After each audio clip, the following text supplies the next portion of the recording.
Hola, sean muy bienvenidas y bienvenidos. Los saludo en nombre de la Feria Internacional del Libro en su 34ª edición. Soy Héctor Raúl Solís Gadea y es para mí un gran honor moderar este panel titulado Gobernar en la pandemia, desafíos democráticos. Nos da muchísimo gusto y estamos muy agradecidos con los panelistas que tenemos.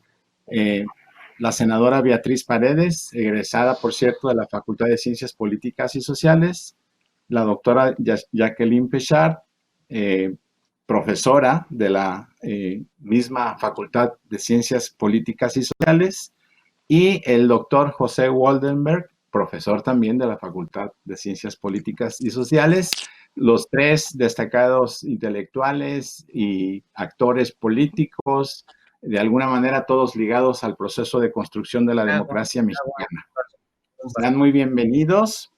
El tema a tratar en este panel se titula Gobernar en la pandemia, desafíos democráticos. Como todos sabemos, la pandemia no solamente es un fenómeno epidemiológico, biológico, médico, sino por supuesto que también es un fenómeno social y por lo tanto político, que ha ocasionado, provocado diversas reacciones, diversos modos de conducción, de gestión de la política pública en materia de salud, y también se ha convertido en un asunto político en sí mismo. Hay una política alrededor de la pandemia.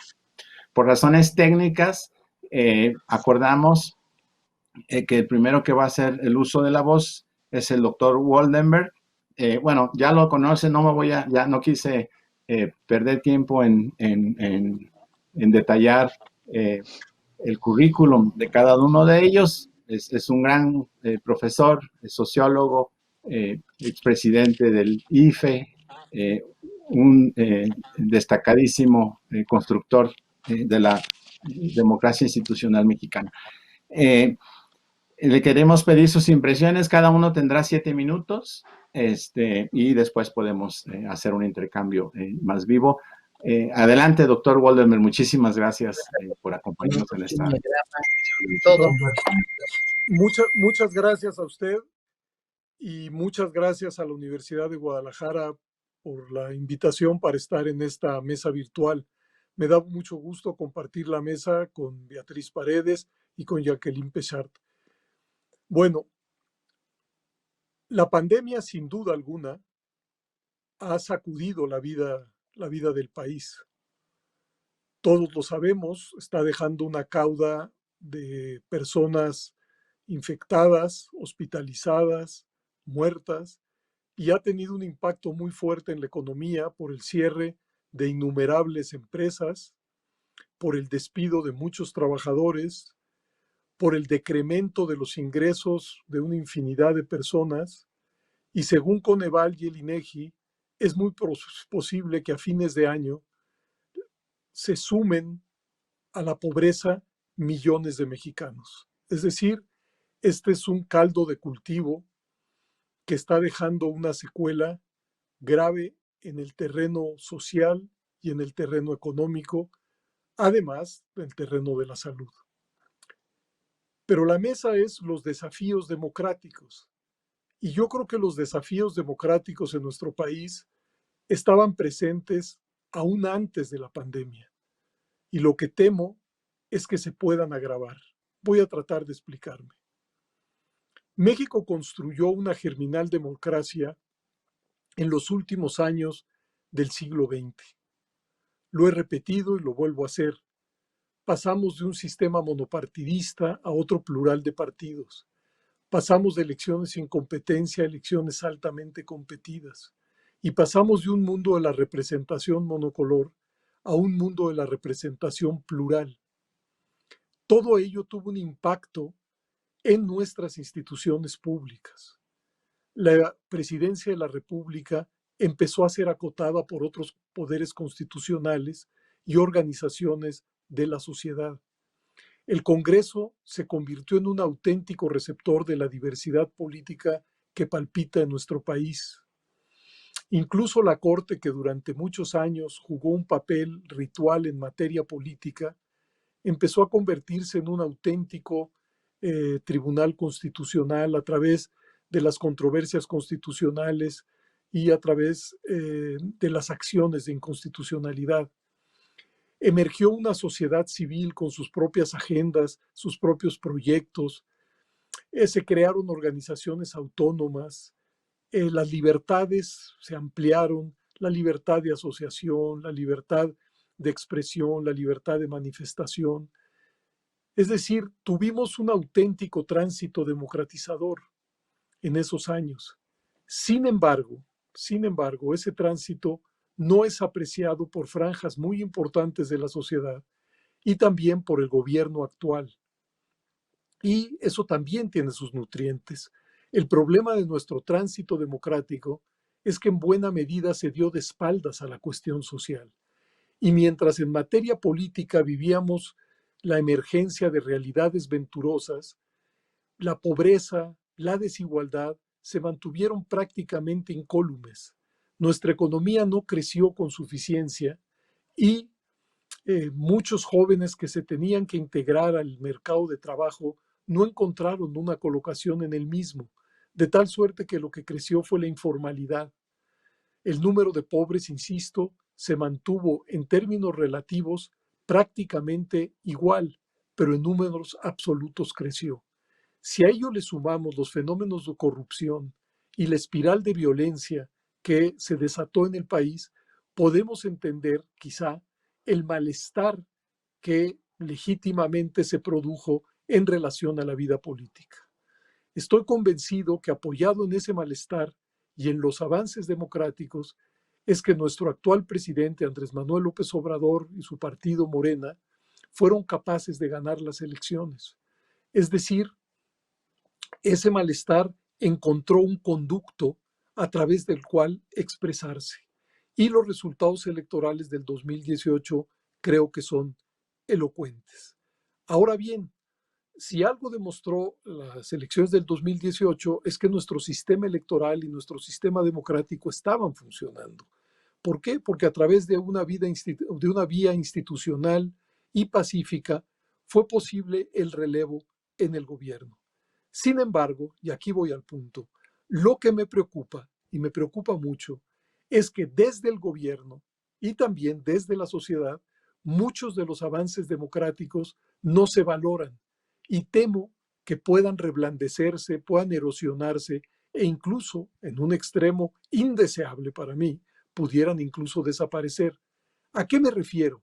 La democracia no son elecciones solamente. Por supuesto que sin elecciones libres y equitativas no hay democracia posible.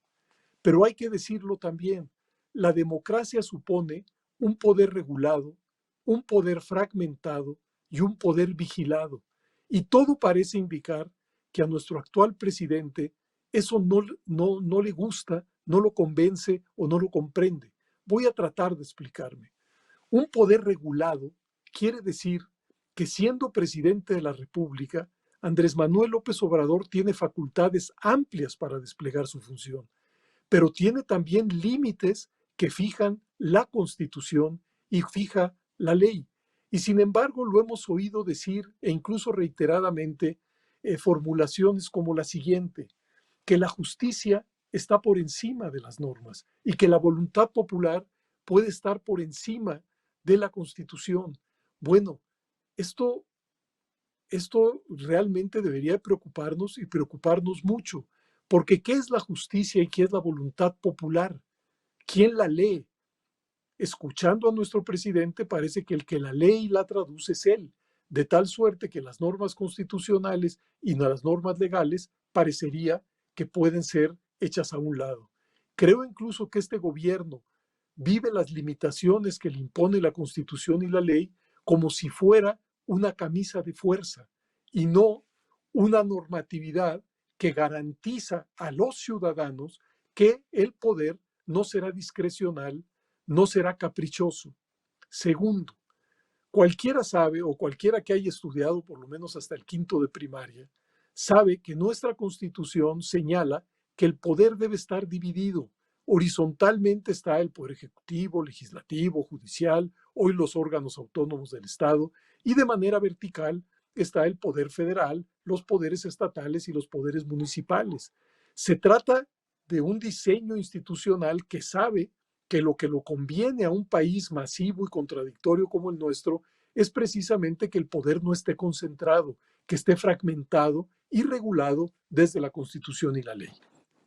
Pues bien, da la impresión que el presidente de la República no es capaz de coexistir de manera regular con esos, llamémosle, contrapoderes, cuando el poder legislativo o la Suprema Corte o algún gobernador están en una línea diferente a la que emana del gobierno federal, inmediatamente se califica a estas instituciones o a estas personas, mejor dicho, se les descalifica a estas personas o estas instituciones con una serie de epítetos.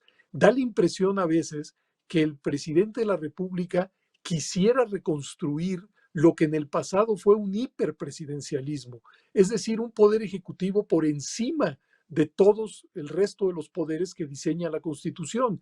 Y para ello, por supuesto, pues cuenta con una enorme tradición, porque en nuestro país el caudillismo siempre ha estado vivo. En nuestro país el presidencialismo exacerbado privó a lo largo de décadas y décadas.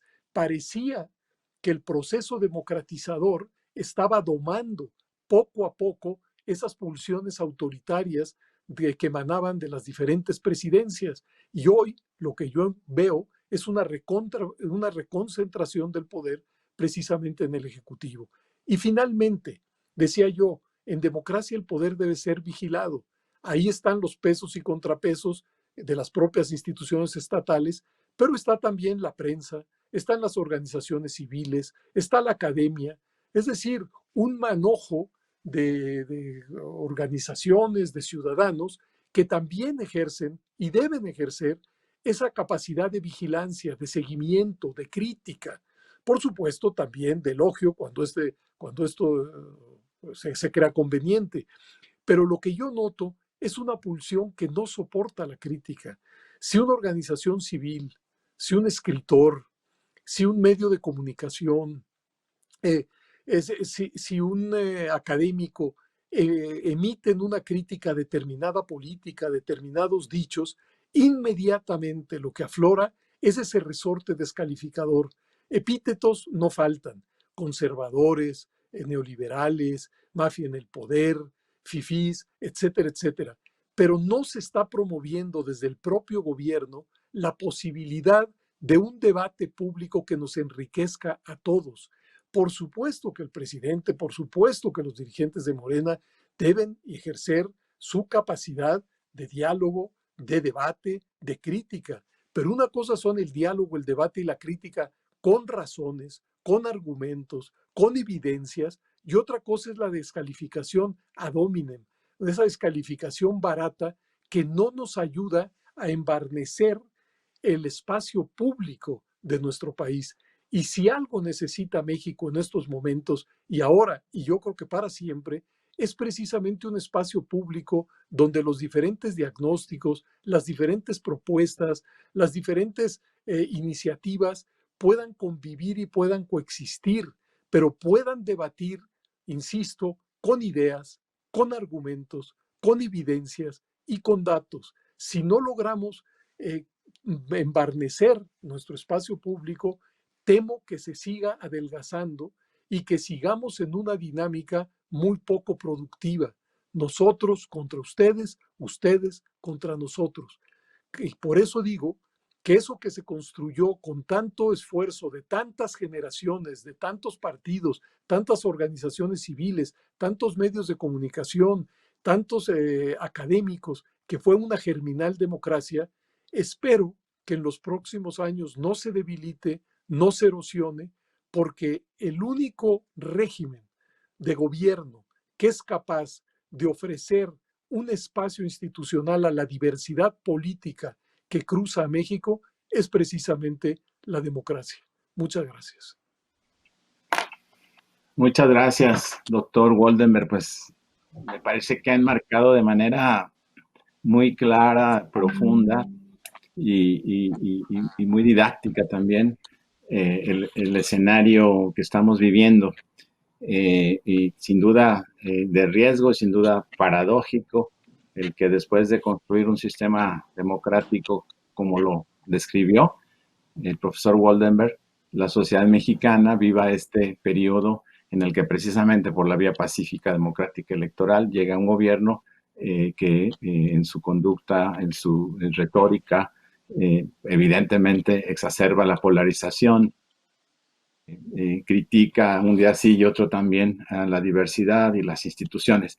Me parece que en tiempos de pandemia esta situación se vuelve más crítica, porque en tiempos de pandemia se requiere dar voz y reconocimiento a la ciencia, a los técnicos, y en un gobierno de estas características, pues eso, al parecer, por lo menos, mucha gente piensa así, no se ha dado como debería, sino que más bien se ha construido una política alrededor de la pandemia.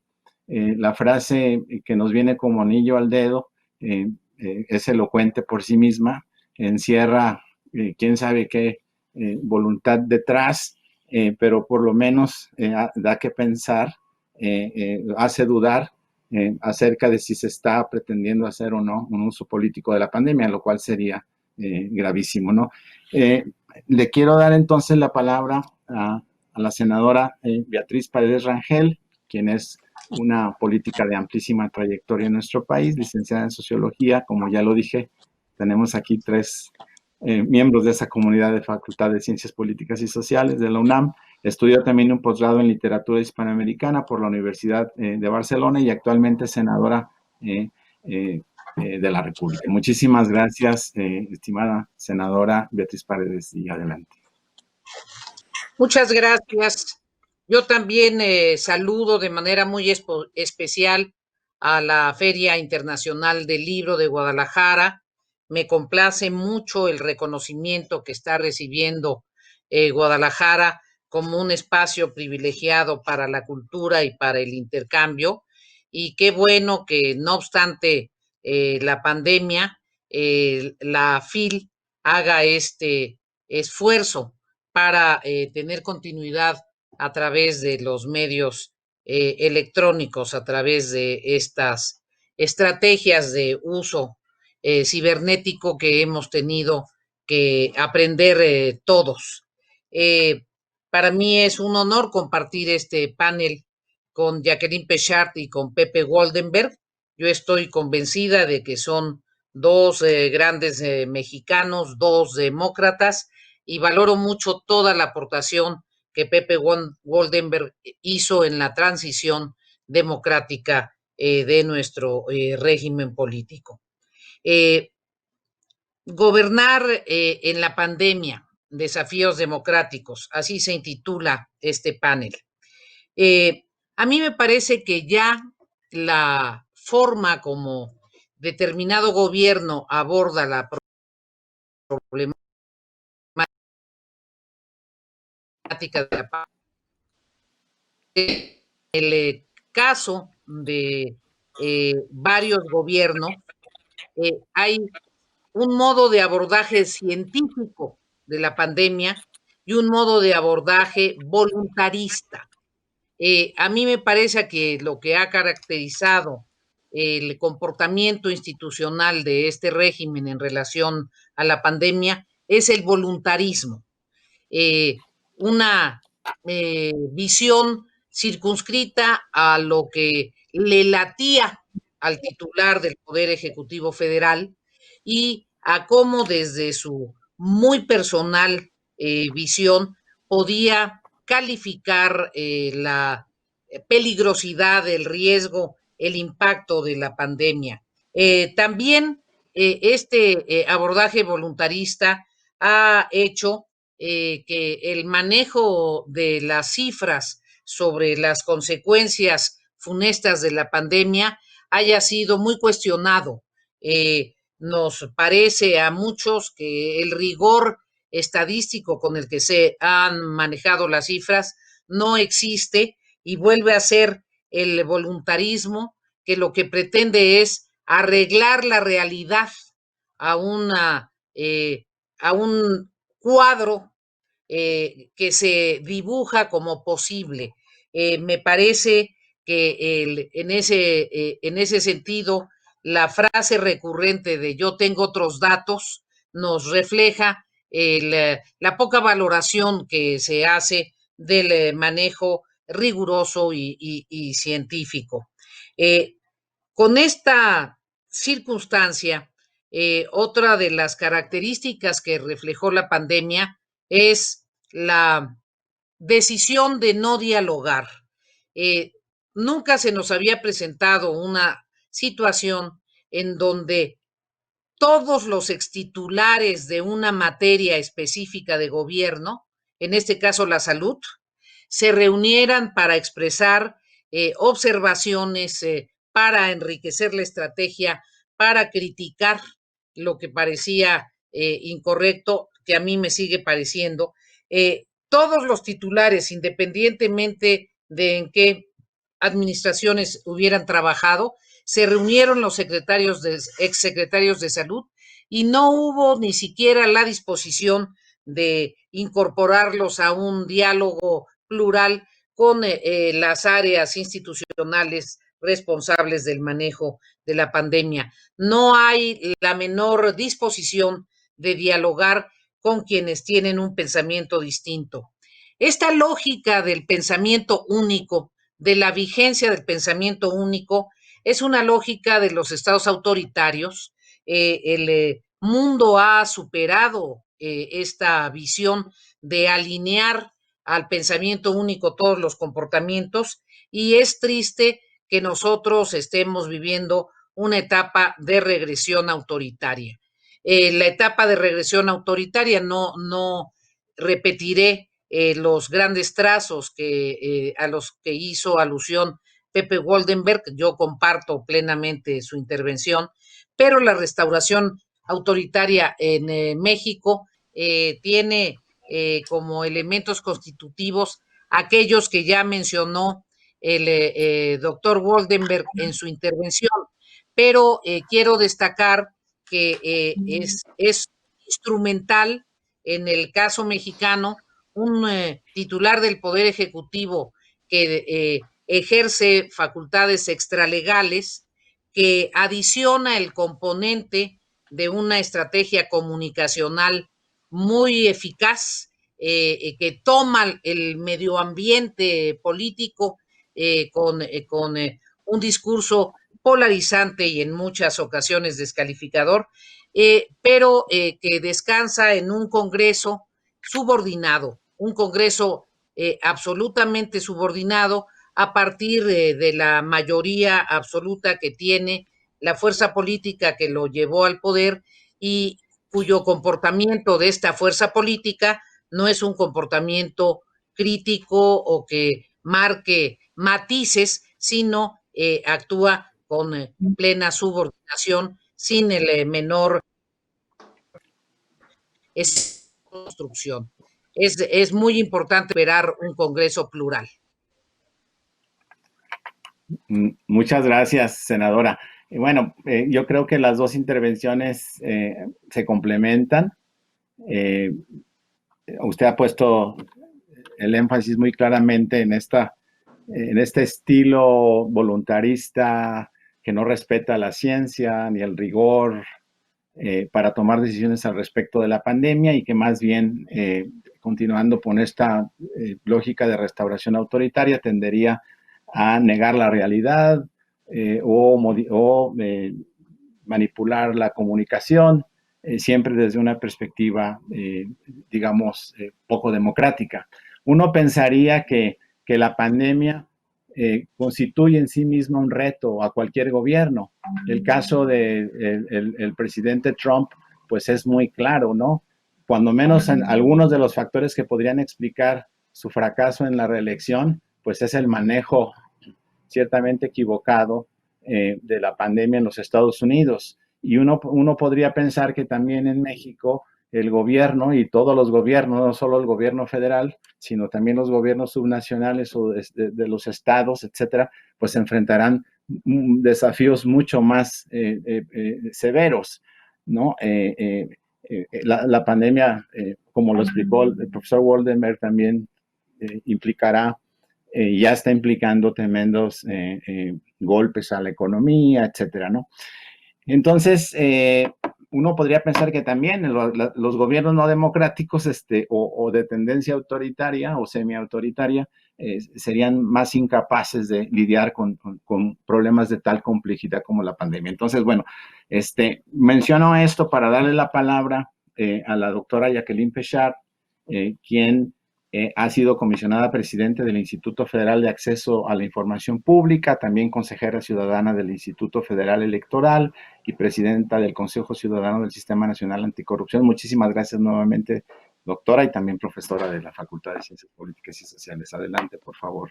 ¿Qué tal? Buenas tardes. Pues de verdad muchísimas gracias a la Universidad de Guadalajara, y yo también celebro el premio Princesa de Asturias para la FIL, y bueno, estoy muy honrada de estar aquí con la senadora Beatriz Paredes y con Pepe Woldenberg. Muchas gracias de verdad por esta oportunidad.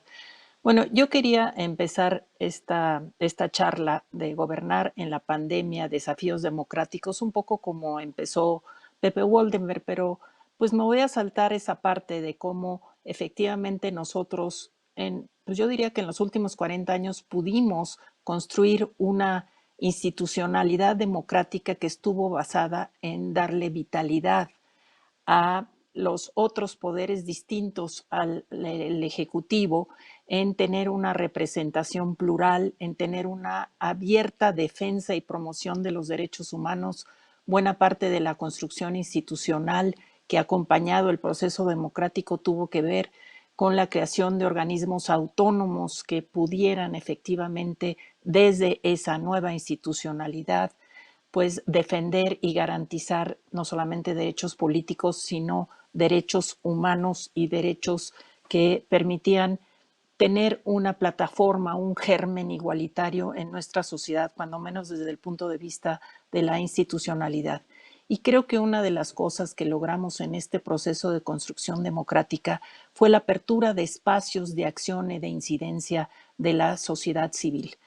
Y bueno, pues efectivamente esta construcción de institucionalidad democrática lo que nos dejó a deber fue pues de qué manera resolver los grandes problemas económicos y sociales que ya también se refirió Pepe, de la pobreza, la desigualdad, la falta de crecimiento económico, la injusticia, la arraigada corrupción, etcétera, que permitieron que en el 2018 Andrés Manuel López Obrador tomara el discurso y la bandera a favor de los pobres y a favor del combate a la corrupción, y que esta resultara una bandera confiable desde esa perspectiva. Y creo que en esa medida la legitimidad democrática, la legitimidad de origen del gobierno de López Obrador, pues estuvo cifrada en lograr abanderar estas causas, o estas, si quieren ustedes, pendientes de nuestra construcción democrática, que pues él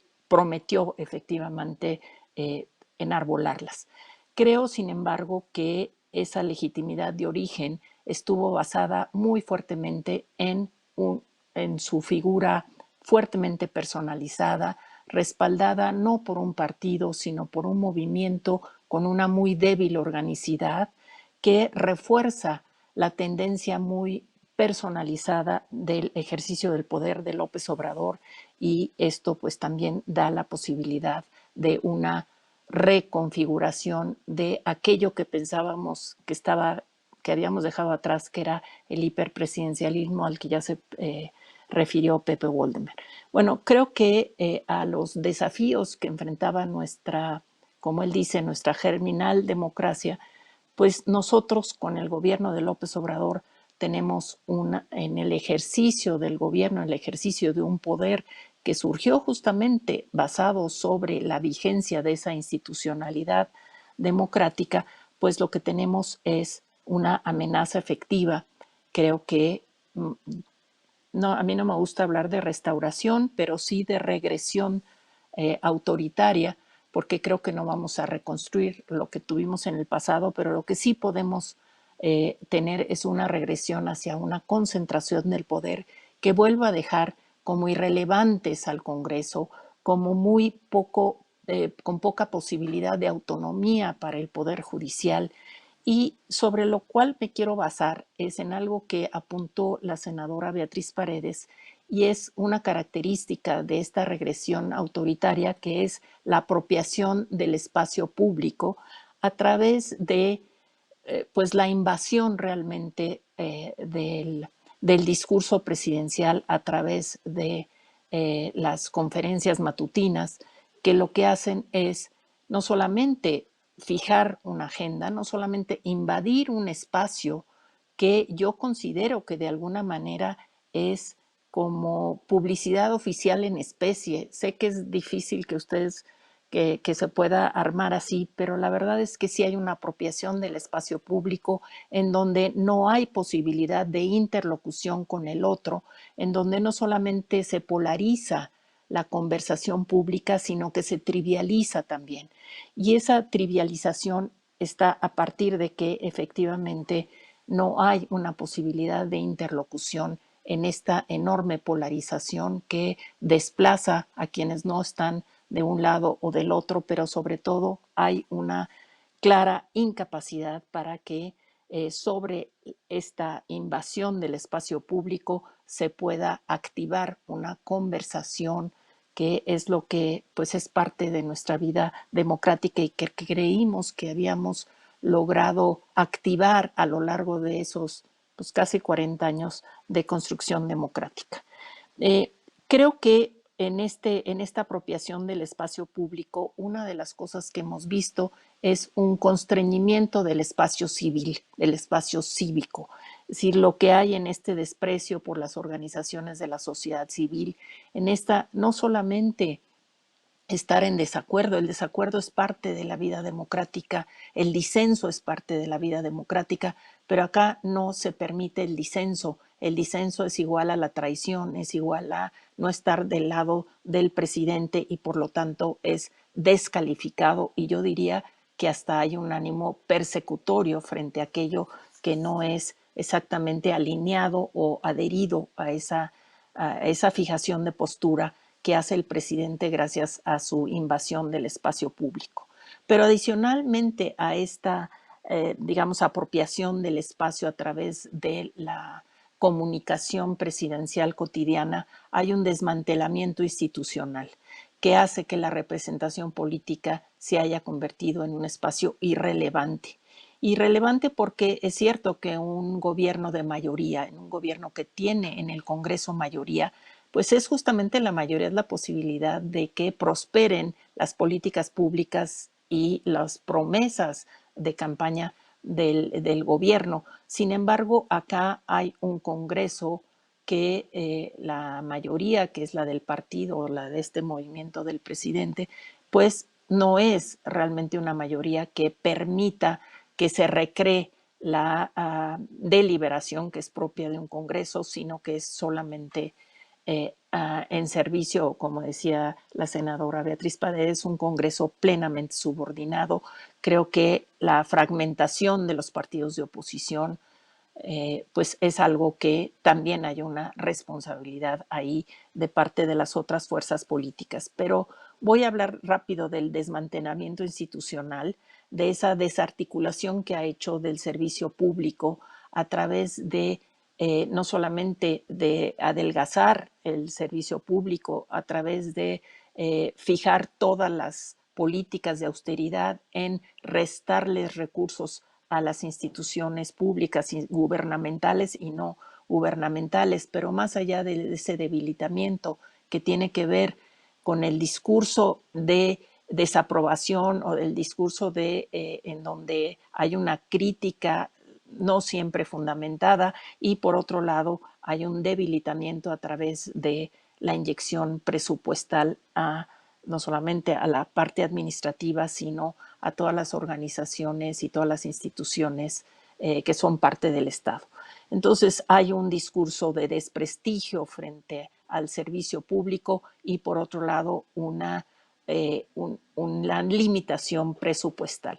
Y quizá en este desmantelamiento institucional, una de las cosas más preocupantes que hablan de esa regresión autoritaria es la militarización del país, las enormes funciones que se le han dado al ejército y que son funciones extraordinarias, obviamente desde la seguridad pública, pero lo que ya sabemos, contratos de obra pública, es decir, una inyección de recursos que se le ha quitado a la parte del servicio civil, digamos, y que se le ha ido inyectando hacia la Secretaría de Defensa, lo cual habla pues sí preocupa que tenga tal cantidad de funciones que poco a poco se le han ido asignando al ejército.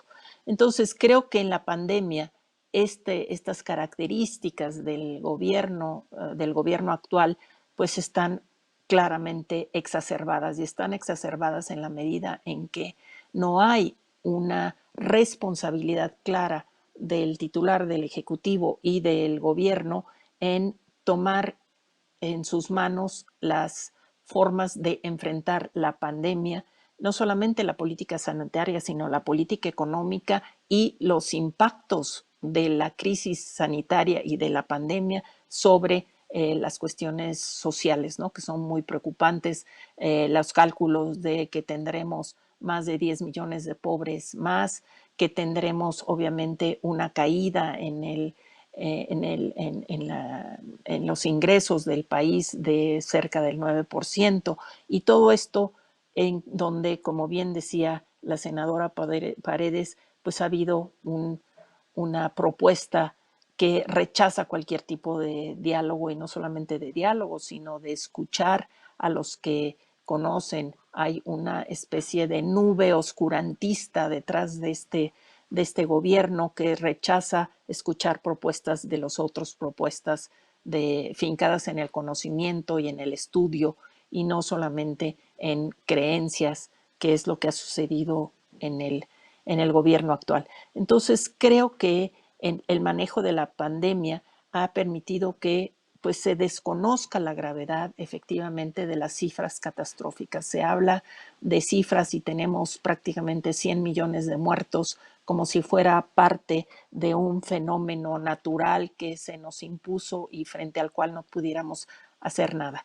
Voy a cerrar esta presentación o esta charla, digamos, diciendo que una de las cosas que a mí me parece más graves de la manera como el gobierno federal ha enfrentado la pandemia y ha mandado un mensaje de qué es lo que le corresponde al gobierno frente a la atención de la pandemia, es que no ha logrado convocar a una gran conversación pública, a una interlocución con los otros grupos de la sociedad y sobre todo con los grupos que tienen el conocimiento, no solamente en la parte de salud, sino en la parte económica, para poder efectivamente definir, diseñar formas de enfrentar la política, de enfrentar la pandemia a través de políticas fincadas en datos científicos probados y en soluciones igualmente científicas. Entonces, la pandemia que lo que ha hecho es pues confirmar que los más afectados por esta emergencia sanitaria son, como siempre, los grupos más vulnerables, y un gobierno que se dice a favor de los grupos más vulnerables no ha tomado las riendas responsables de una política para enfrentarla, tanto en la salud como en la parte económica y social. Gracias. Muchas gracias, estimada doctora Pechard. Bueno, creo que las tres intervenciones han sido todas muy elocuentes y claras y nos dejan un sabor de boca un poco amargo, ¿no? Creo que de las tres intervenciones emerge la pregunta, ¿qué puede un gobierno no comprometido con el respeto a las instituciones y las prácticas democráticas ser exitoso a la hora de enfrentar un problema de esta magnitud? y también la paradoja de que un gobierno que parece estar más preocupado en ganar votos para confirmar sus mayorías en el Congreso, subordina este interés al interés público y al interés de ejercer una buena gobernanza, ¿no? Pues nos quedan 10 minutos justos para escuchar alguna consideración adicional que quieran ustedes hacer como cierre de esta mesa, los desafíos democráticos, gobernar la pandemia o gobernar la pandemia, desafíos democráticos, en el orden que ustedes quieran participar para escuchar sus puntos de vista finales. Si son tan amables. Sí, adelante, por favor, senadora. La doctora Pecharda aportó un comentario que retomo. La focalización de los recortes presupuestales, lo que hemos venido llamando algunos el austericidio, cómo estos recortes presupuestales debilitan de tal manera comportamiento institucional eficaz de muchas áreas del gobierno.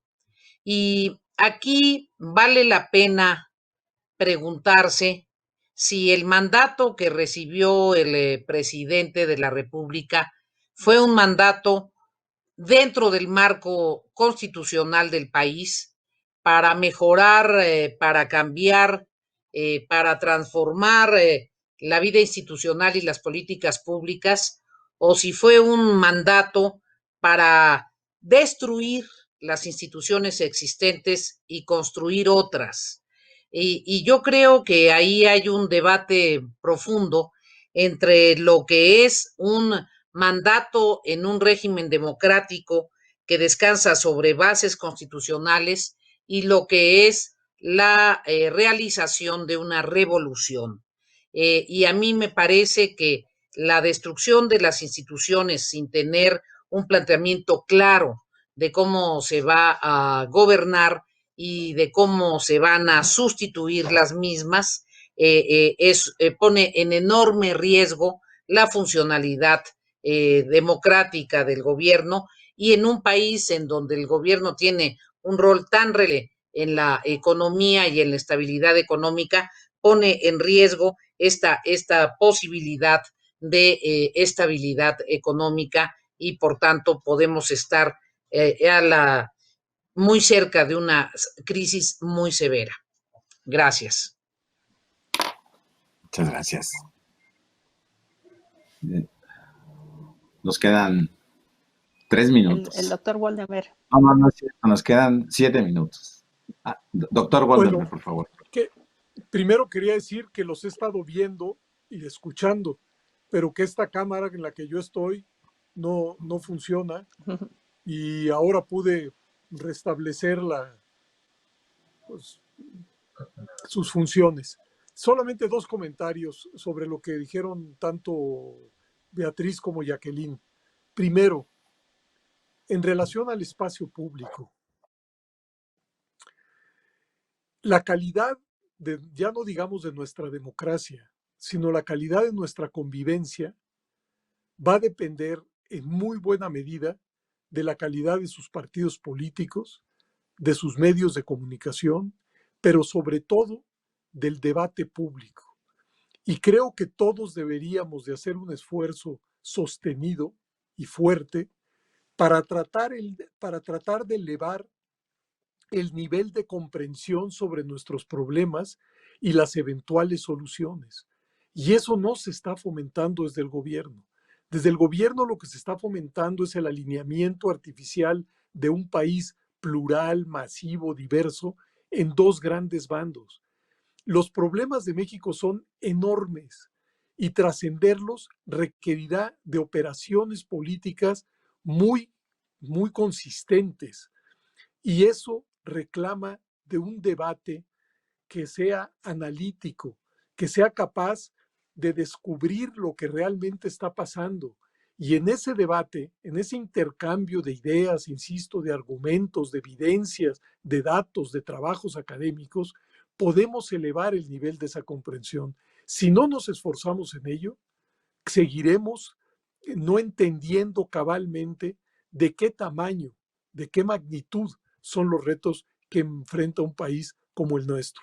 Y un último apunte sobre el Congreso, al que se refería la senadora Beatriz Paredes. Hay que recordar que en la Cámara de Diputados hoy hay una mayoría que de acuerdo a la Constitución no debería de existir. La Constitución dice que entre votos y escaños no puede haber una diferencia mayor del 8%. Y Morena obtuvo el 37.5% de la votación. No es que tránsfugas de otros partidos se hayan pasado a esa formación política, también eso ha sucedido, pero la verdad es que transgredieron lo que dice la Constitución registrando candidatos propios como si fueran del PT y del PES, de tal suerte que cuando vino el reparto de los plurinominales, les tocó más de los que les correspondía, porque esos candidatos del PT y del PES realmente eran de Morena. No sé si lo he explicado bien, pero lo cierto es que con el 37.5% de los votos aparecieron el primer día que se instaló el Congreso con más del 50% de los diputados. Y eso no había pasado en las últimas 7 elecciones. Muchas gracias por la invitación. No vamos a tener. Muchas gracias. Adelante, doctora Pichard, para sus conclusiones. Sí, muchas gracias. Bueno, creo que la verdad es que lo que toca es, pues, qué es lo que nos toca desde nuestras distintas trincheras, aportar a estos diagnósticos, digamos, que hemos venido haciendo de cómo efectivamente la ecuación que ha puesto sobre la mesa el gobierno de López Obrador es una ecuación política polarizada y simplificada. Y eso es algo que pues prácticamente atenta contra, como ya dijo Pepe Woldenberg, pero la senadora Paredes también, pues una sociedad diversa, plural, muy con muchísimas contradicciones que no puede encajonarse en esa ecuación de un lado y el otro. Sin embargo, esa es la que se ha impuesto y se ha impuesto en nuestra comunicación y en nuestra conversación pública. De suerte que si uno tiene una posición en contra o crítica frente al presidente, inmediatamente te salen todos los de un lado y lo mismo sucede si te colocas a favor de alguna posición gubernamental. Creo que lo que nos toca a todos ahora, a todos los que queremos reconstruir aquella, digamos, germinal democracia en palabras de Woldenberg, pues es justamente no caer dentro de esta ecuación que se nos ha impuesto a través de esa apropiación del espacio público desde la comunicación oficial.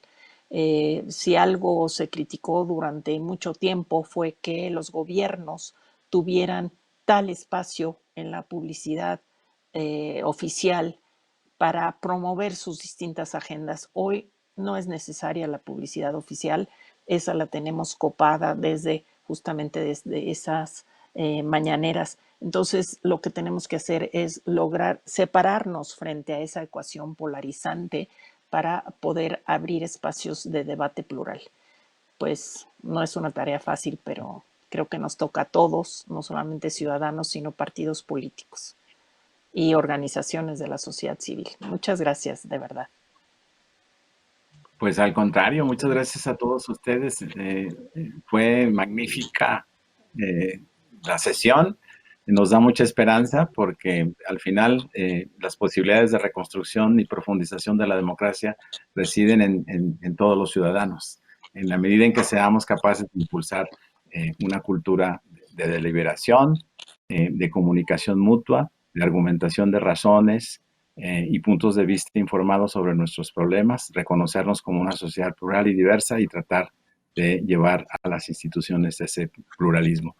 Pues a nombre de la Feria Internacional del Libro, les queremos dar muy cumplidamente las gracias a ustedes, nuestros panelistas, y a ustedes, por supuesto, nuestro público. Sigan disfrutando de la Feria Internacional del Libro. Muchas gracias.